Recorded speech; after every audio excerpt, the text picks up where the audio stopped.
As the island of Ohara burned, there was a massive explosion off the coastline. The evacuation ship that had been carrying all of the country's civilians had been blown up. The man behind it wasn't a pirate, it was a marine called Vice Admiral Sakazuki. You wouldn't think this was our introduction to Akainu. His first scene only shows him in a couple of small panels. We don't get to see his face, and the anime hadn't even given him his final voice actor. But this moment still says everything. Evil marines were not a new idea in One Piece, but the ones we'd seen before had just been petty crooks, motivated by things like money and status. Akainu, however, showed a very different kind of evil. He had actually known that the ship he targeted was full of innocent civilians, yet he blew it up anyway. This is because Akainu was not a man motivated by greed or cruelty, but by justice. To Akainu, if there had been even a single criminal on board the ship, it would have been too much of a risk to take. In his own words, evil must be destroyed at its root, and the sacrifice of all those innocent people had been necessary. There is, however, another quote in this same chapter that I think describes Akainu even better than his own words, and it comes from Kusan. Justice can turn people mad. While Robin's flashback was the first time Akainu made an appearance in the story, his real introduction would only come years later. In the Marineford arc, we discovered that this seemingly minor character from the Ohara incident wasn't just any marine, but the marine antagonist of the entire series. Even though Marineford is mainly remembered for us finally seeing Whitebeard in action, when it came to the other characters present, we'd actually seen most of them already fight in previous arcs. This went for most of the marines, almost all of the warlords, and really, basically any of the characters we'd seen in the prior story. But one of the few characters who we'd still never seen in action was Akainu. Even though the scene where Whitebeard finally reveals his devil fruit power is pretty epic, I think fans may forget just how intense Akainu's first action scene was. The Whitebeard pirates at the start of the war throw a massive iceberg at the marines, and it looks like most of them are going to end up crushed under it. But this is when Akainu reveals his devil fruit. Without breaking a sweat, he conjures an enormous fist of magma, then fires it in the air, completely vaporizing the incoming iceberg.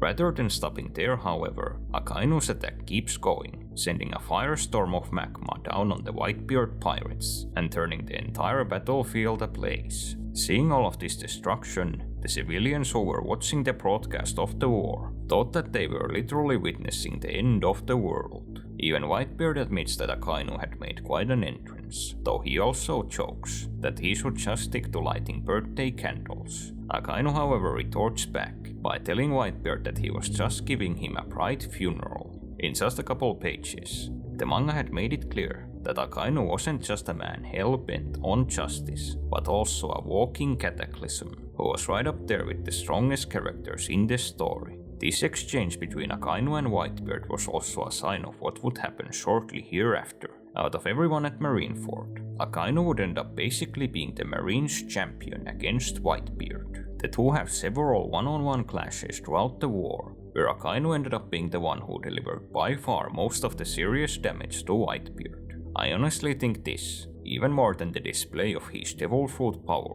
showed just how big of a threat Sakazuki was. Being able to take on an Emperor of the Sea in combat by yourself is something only a handful of characters in One Piece who aren't emperors themselves have been able to do, and this is something that has only become more true the longer the story has gone on. Marineford, however, did a lot more for Akainu's character than just sell him as a complete powerhouse. It also revealed just how cunning he was. Despite the first impression he may give a lot of readers, Akainu is actually not just a dumb brute, but in fact a very skilled manipulator. One of the most surprising moments in Marineford is when Squart stabs Whitebeard through the chest, where he had thought that Whitebeard had betrayed him and the other subordinate captains. This was a lie fed to Squart personally by Akainu earlier in the arc. It was all a plot created by Sengoku to make Whitebeard's followers turn on him by making them believe that Whitebeard had sold them out to save Ace. But what I think is noteworthy is that Sengoku chose Akainu of all people for this job. It suggests that Akainu was particularly suited for this mission, and that this might not have been the first time he'd done something like this. This is arguably a very overlooked part of Akainu's character, where even though he is very literally a hothead, there are several moments like this throughout the story that show Sakazuki to be a lot smarter than he lets on. He is actually very comfortable with intrigue and in playing people for his benefit.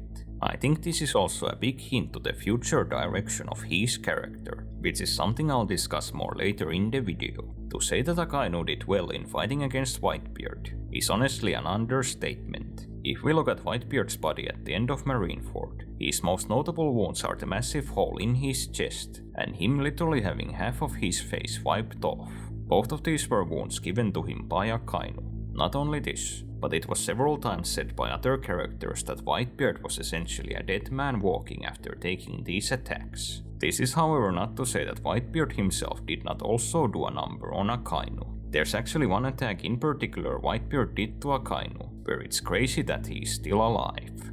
At the end of their fight, Whitebeard hits Akainu to the side with a quake so strong that it splits Marineford in half. This attack genuinely has an argument as being the single strongest move we'd ever seen any character do in the series before the Wano arc. This was an enraged direct attack from an emperor that managed to submit an admiral and split an island in half as just collateral damage. If you want to put this into perspective, none of the attacks Garp threw at Aokiji during the Egghead arc kept Kusan down for more than a second, and this was despite Garp's attacks being imbued with Conqueror's Haki. Whitebeard's Devil Food is noted by Oda in SBS to literally be the strongest paramecia, and we also know Whitebeard had to be quoting this attack in Haki, since it was able to damage a Logia user like Akainu. I've heard some fans say that this scene was Whitebeard pretty much doing an attack from his prime days, and while I'm not sure if that's accurate, it's such a metal description that I had to bring it up. But I still haven't gotten to the crazy part. Despite taking this mega attack, in just 2 chapters, Akainu gets back up. But Akainu doesn't just recover from this attack, he shows that he's still far from done by going on a literal rampage. I think this is probably Akainu's most impressive showing in the whole story, and really, one of the craziest feats in all of One Piece, where even after getting decked by Whitebeard, Sakazuki bulldozes his way through half the characters at Marineford. He starts by blasting through Ivankov and Inazuma, and then proceeds to take out Jinbei in just one move, where this attack also ended up giving Luffy his iconic scar. But even after this, Akainu isn't done, and literally faces off against all of Whitebeard's remaining commanders, plus Crocodile. Akainu also doesn't just fight off this horde. Even when severely wounded and completely outnumbered, Akainu was seemingly the one winning this battle. Before Shanks arrived and ended the war, Akainu had already managed to take out one of the commanders, and looked to be getting through the Whitebeard pirates to continue his hunt for Luffy. Akainu doing all of this was already super impressive back when Marineford first came out, but his performance has arguably gotten even crazier with time, as we've learned more about all the characters he had to fight against. Ivankov is later revealed to essentially be the Revolutionary Army's number 3 officer, only behind Dragon and Sabo, which is actually a huge accolade. The other revolutionary commanders are genuine heavy hitters, who under the right circumstances are able to fight off admirals. Jinbei is also later revealed to be able to take attacks from even emperors, and to even overpower them given a good opportunity. This same thing goes for Marco, who also later shows the incredibly rare feat of being able to fend off 2 pirates with bounties over 1 billion berry. The Whitebeard pirates as a whole are also put on a huge pedestal in the post-time skip, where the narrator literally calls them all powerful, and we find out that Blackbeard even became recognized as an emperor for having beaten the remnants of the crew. However, despite all of this, Akainu at Marineford was still able to go through all of these characters like it was nothing. Akainu even tells Jinbei to his face that he should know that trying to fight against him is futile. This is really not a video breaking down in detail how strong Akainu and these other characters are, and there are definitely caveats to many of the points I just brought up. I'm only bringing this up to give context to what an absolute unit Akainu is for going through this Marineford gauntlet. As if to put a final stamp on his performance, Akainu also recovers immediately after the war, and is already back to active duty on a mission to by himself hunt down the Blackbeard pirates. The one character Akainu fought in Marineford that I haven't yet mentioned is Ace. I've saved him for last because the fight between Ace and Akainu went far beyond just proving Akainu's power, where it was extremely important in setting up the future role of his character. This fight is probably the biggest example of Akainu's ability to manipulate people. The only reason why the fight even happened was because Akainu managed to taunt Ace into facing him. The most memorable part about their exchange is probably that Ace willingly squandered his chance at escaping, just because Akainu bad-mouthed Whitebeard. But I think what might get overlooked here is just how perceptive this scene reveals Akainu to be. He had no prior history with Ace before this arc, yet he was still able to pick up on Ace's insecurities and to turn them against him. But the most devious part is that what Akainu used to provoke Ace were all things Ace had revealed about himself at the very beginning of the arc. Ace declared to the whole world that he refused to be Roger's son, and that Whitebeard was the only father he knew. He told everyone listening that he loved Whitebeard, that he despised Roger, and that he didn't want any of his family to die trying to save him. Akainu had clearly been paying attention, as he later turned all of this information against Ace. Akainu just bluntly calls Roger Ace's true father, then goes on to say that Whitebeard is a loser who'd always lived in Roger's shadow, knowing that this was the exact button to push to make Ace fight him. Akainu even twists the knife by bringing up Squart's earlier attempt to kill Whitebeard, using it as an example to prove just how bad of a father Whitebeard actually was, and that all of the Whitebeard pirates were fools for following him. This was already enough for Akainu to provoke Ace into attacking him, but what Akainu then used to get Ace killed was Luffy. Ace and Luffy's bond had been made crystal clear earlier in the war, and Akainu took no hesitation to use it against them, by instead of Ace attacking Luffy, which was the thing that ultimately caused Ace to die. To make it clear, Akainu doesn't need to be a genius to figure any of this stuff out, as Ace had practically spilled the beans to the entire world. What this does however show is that Akainu is someone who pays attention to people, and that he is completely willing to use his enemies' personal weaknesses against them. And Ace wasn't the only character he's done this to. Doflamingo is probably the most recognized trash talker in One Piece, but genuinely, Akainu gives him a run for his money. In practically all of his fight scenes, Akainu is always trying to rattle his opponents, whether it's by making them second guess themselves or by simply making them angry. This is a very interesting part of his character, where even though Akainu clearly has a lot of his own anger issues, he also possesses this more calculated side. I think this side of him is captured really well in this cover page, where Akainu apparently spends his free time doing something as relaxed as maintaining a bonsai tree. While this looks super weird if your impression of Akainu is just as this crazy magma man, on closer inspection, the story has many times shown that there is a lot more to his character. Even though the battle between Ace and Akainu literally ended in Ace's death, the main focus here wasn't Ace, but it was actually Luffy. It's really no secret that Ace dying changed everything for Luffy, and that it is the moment that altered the course of the whole story. But what I would like to focus on in particular is how it set up the future conflict between Luffy and Akainu. Luffy isn't really the type of person to let others under his skin. In almost all cases, he thinks his enemies are just a nuisance, and at most, they're just people Luffy dislikes. Akainu, however, is different, where he gave Luffy genuine trauma. Ace's death literally broke Luffy's mind and left a permanent mark on him that he's never truly recovered from. Days after the war, when Luffy finally regains his consciousness, he has literal flashback episodes of Akainu killing Ace, where Luffy yells at Akainu to stop and to go away. Akainu is the only villain who's ever in the whole story affected Luffy to this level. Luffy has genuinely forgotten about some of the past villains like Arlong, and even someone like Blackbeard only provokes simple distaste from him. Even years after it happened, however, Luffy still gets uncharacteristically somber whenever Ace is brought up, and the simple mention of Akainu's name causes the scar on Luffy's chest to ache. In other words, Akainu now lives inside Luffy. This from a villain whose only role in the story before Marineford had been just a couple panels inside a flashback. The thing is though, as big as Akainu's role in Marineford was, it was likely just a preview.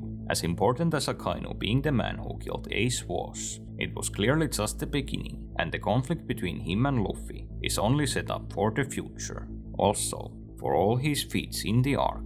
There's still hints in the story that Akainu wasn't even using his full power at Marineford. I think the idea that Marineford was just the start of Akainu's role in the story was pretty well shown in one of the final pages of the arc, where Sakazuki is put right next to Blackbeard in a spread, with a text saying that this war has only made these men more hungry.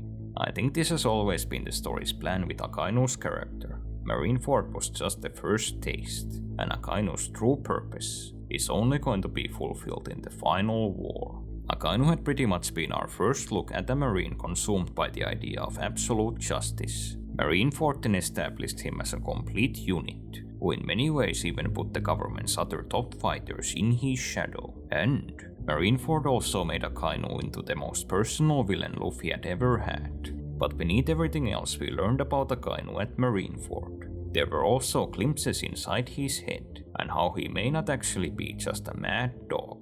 Out of everything, I think this is the very thing the story has doubled down on about his character in the post-time skip, where it has surprisingly revealed Sakazuki to be one of the most complex characters in the whole story. What the post-time skip has essentially done is take everything we learned about Akainu before and put it on turbo. Akainu starts this part of the story with a pretty big reminder of just how powerful he is, when it is not only revealed that he has become the new leader of the Marines, but that he took this position by literally beating Aokichi in a fight. We also get to see the aftermath of the fight in the very first island of the New World, where Punk Hazard has been made completely unrecognizable by the fight between the two admirals. This was a pretty clear sign from the story that the admirals had genuinely been holding themselves back during the Summit War, where this is what Marineford would have also looked like if they had actually used their full power. This is however the only impressive thing we learn about Akainu in terms of his strength after the time skip.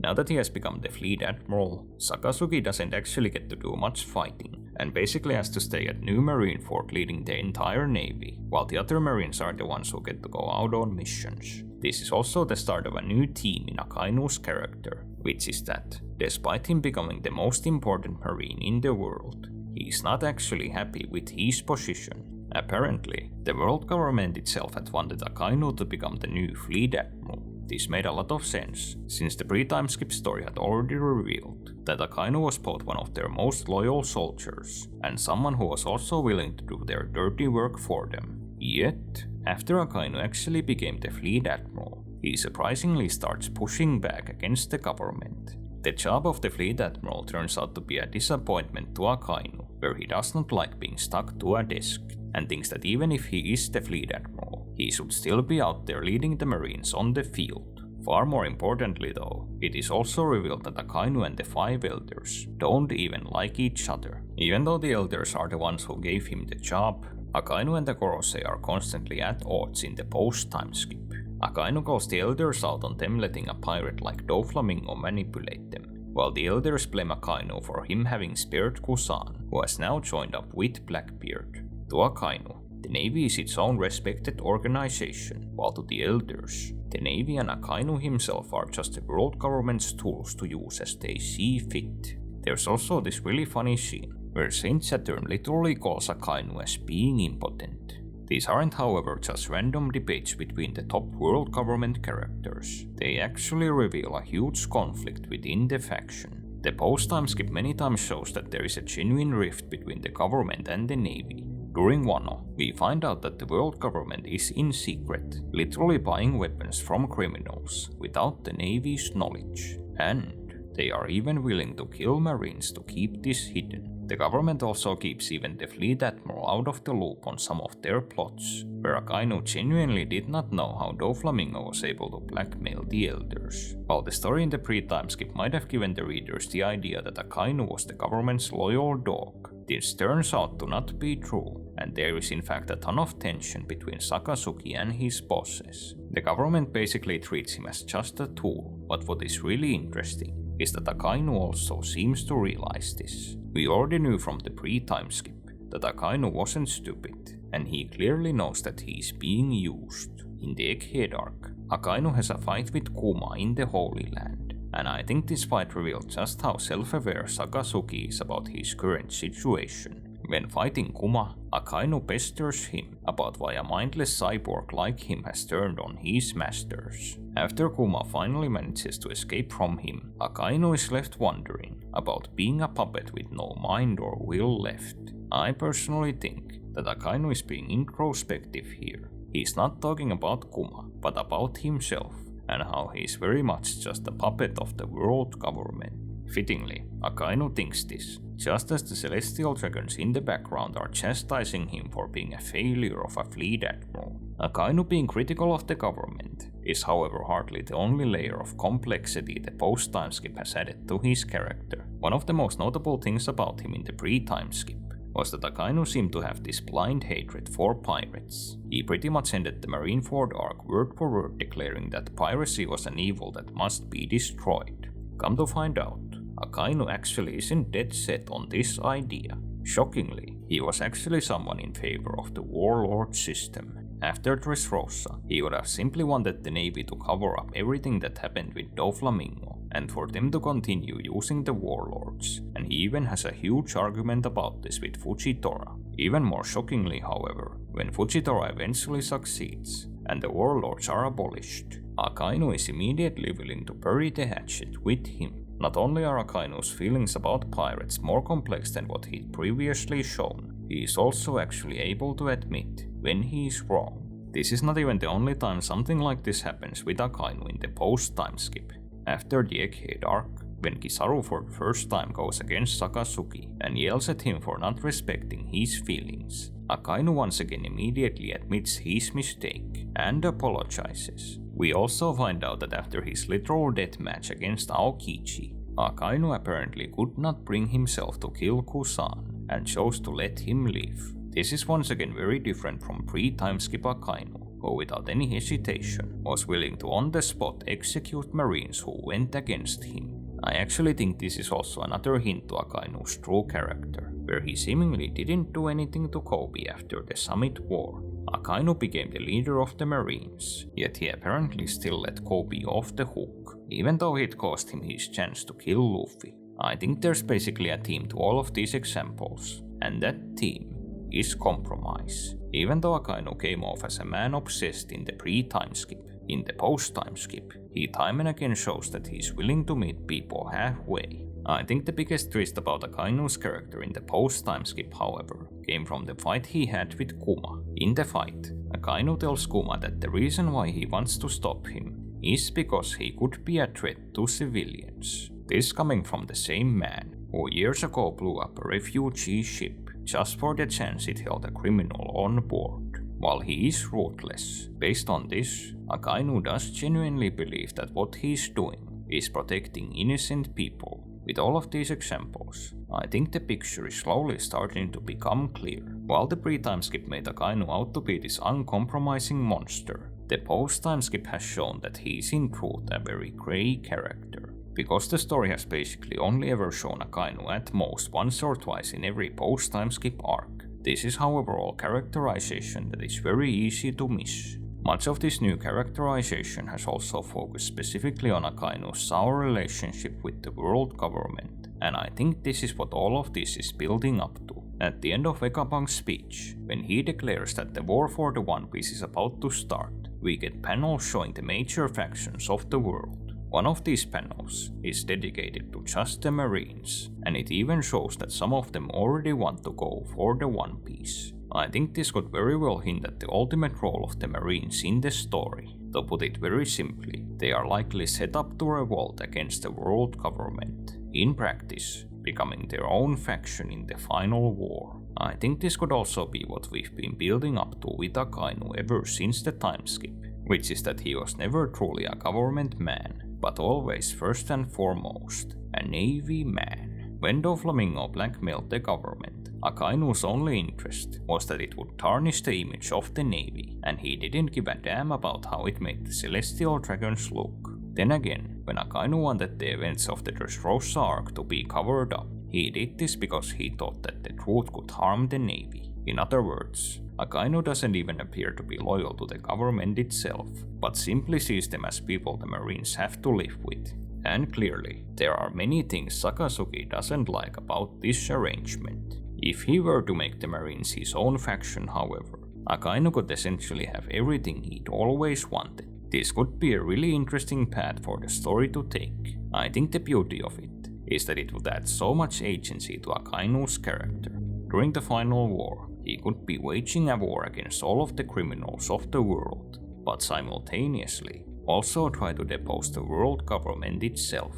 However, I think I should be fair. There is also a good possibility this will not actually end up happening. One of the most notable scenes in the post-time skip with Akainu is his reaction to Vegapunk's message. Akainu is enraged and says the line, "You're really going to tell everything, Vegapunk?"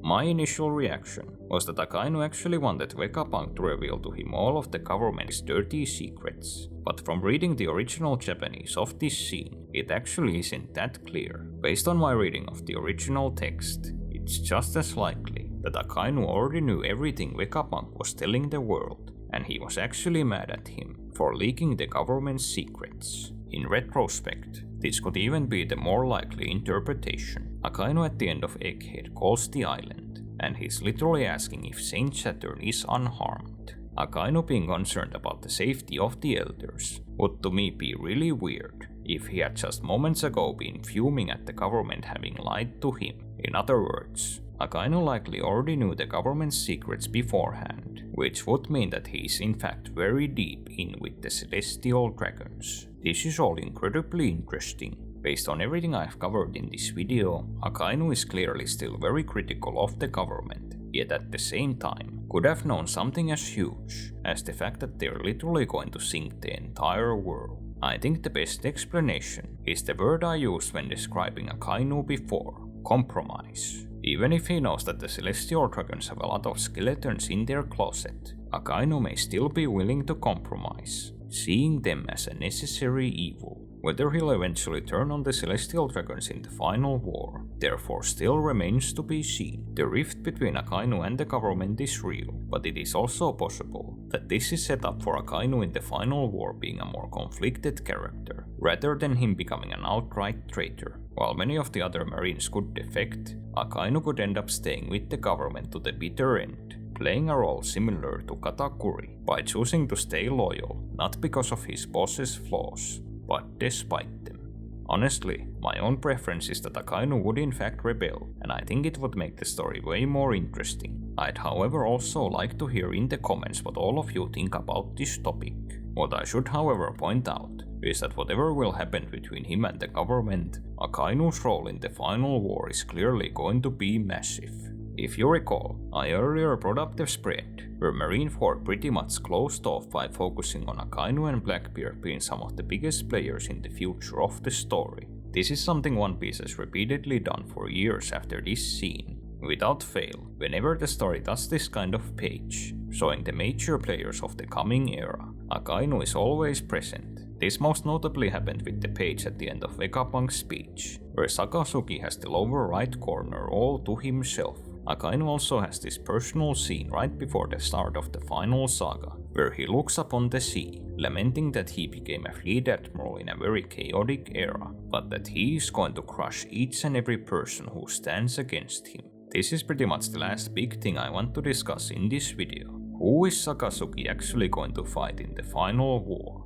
Honestly, this is kind of a trick question. This is because I don't think the story has just one, but several battles lined up for Akainu. Other major players like Shanks, Blackbeard and Aokichi have already started getting huge fights in the final saga, even before the final war has officially started. I think there's almost no way this same thing won't happen with Akainu. I would also be shocked if one of these fights doesn't end up being against Luffy. We're now well over 1000 chapters into the story, and there's still no villain anywhere in One Piece who even comes close to the personal impact Akainu has had on Luffy. What is also very hard to argue against is that the story prioritizes Luffy's fights over any other character. Luffy already started the final saga by finally getting one of his pre-time skip wishes granted to him, by getting a chance to fight against Kizaru. In the very same arc, Luffy also got to have a rematch against Lucci, as well as a mega fight where he faced off against the 5 elders. This is simply how One Piece has been for many years now. When it comes to action, Everyone else is basically a sideshow compared to Luffy, and the story will bend over backwards to give him as many of these big matchups as possible.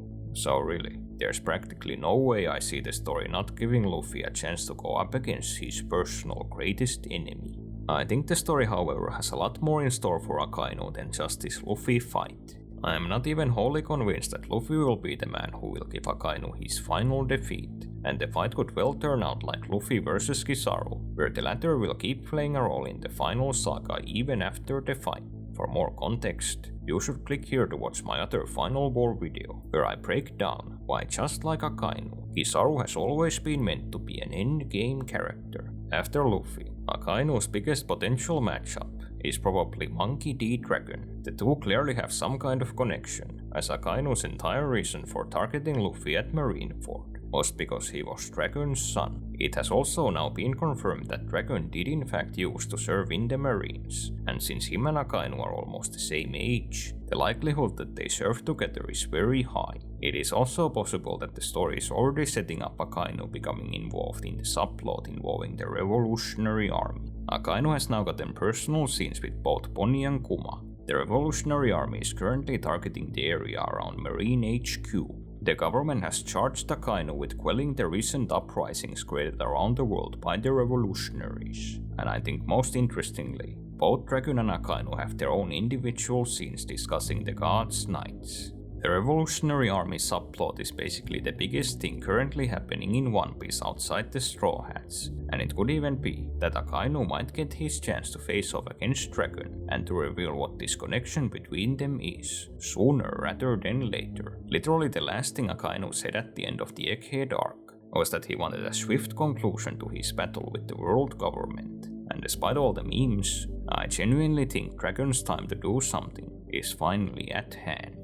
This, however, also brings up another very popular matchup idea among the revolutionaries for Akainu, which is Sabo. Naturally, Sabo likely hates Akainu for Ace's murder, and the two also have the connection of Sabo being the new user of the Mera Mera no Mi, which Akainu mocked for its inferiority compared to his own fruit before he killed Ace. I think this is a good matchup, and just like Akainu himself, Sabo is clearly set up to be a huge player in the final war. My only caveat though is that I don't think Akainu fighting Sabo should come at the expense of all of Akainu's other setup. Basically, Akainu vs Sabo happening is great, but it doesn't mean that fights like Akainu vs Dragon or Akainu vs Luffy shouldn't also happen.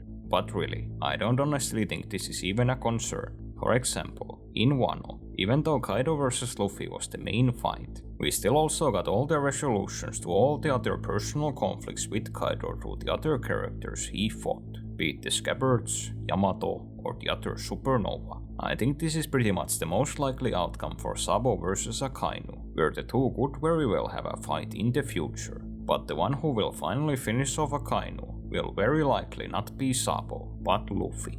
There's still, however, other very interesting matchups for Akainu than just Luffy and his family. If the earlier idea from this video actually comes true, and Akainu does end up turning on the government, this pretty much opens a series of new potential matchups for Akainu. He could even end up fighting the Elders or even Imu himself, in a literal boss fight. It's also possible Akainu will end up fighting someone completely unexpected. If we take a look at the final page of Vegapunk's speech, there are two other Marines here, and both of them have bad blood with Sakazuki. While the idea of Akainu and Aokichi having a rematch could be interesting, Kobe is really the character to keep an eye on. I think there pretty much has to be a reason why the Sword organization was introduced to the story, and why there had to be a navy within the navy. Sword's whole purpose may be to split the Marines into two separate factions in the final war. Garp already declared that Kobe is going to be the future of the Marines, which seemingly directly sets him up against Akainu, as the two have very different ways of viewing justice. Just based on what we currently know, there's actually a really high number of characters who could be set up to face Akainu in the future, but I don't even think this is still looking deep enough. Unexpected matchups are very much the name of the game in One Piece, where Akainu could genuinely end up fighting against almost any other top tier during the final war. My money is, however, still on him getting not one, but several of these endgame matchups. I do realize that this might seem like too much for some fans, so I think I should bring one last point up in this video. I don't really like asking rhetorical questions, but I'll do one just to hammer this point home. Do you really think One Piece would give Akainu anything less?